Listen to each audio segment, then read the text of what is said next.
السلام عليكم شيخ. وعليكم السلام ورحمة الله وبركاته. حبذا لو تكلمنا عن العادات الاجتماعية عندكم إذا حدث شيء للقبيلة وتريدون أن تجتمعوا، فمن هو الذي يعني يجتمع عندكم في القبيلة؟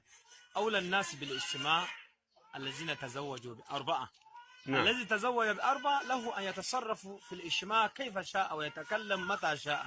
نعم. أما الذي تزوج بثلاثة فهو لا يسمح له إلا بالجلوس آخر الصفوف ولا يتكلم. نعم. أما الذي تزوج باثنتين باثنتين فهو الذي يستقبل الضيوف ويطعم ويقدم الطعام ولا يسمح له بالحديث حتى بالضيوف. نعم.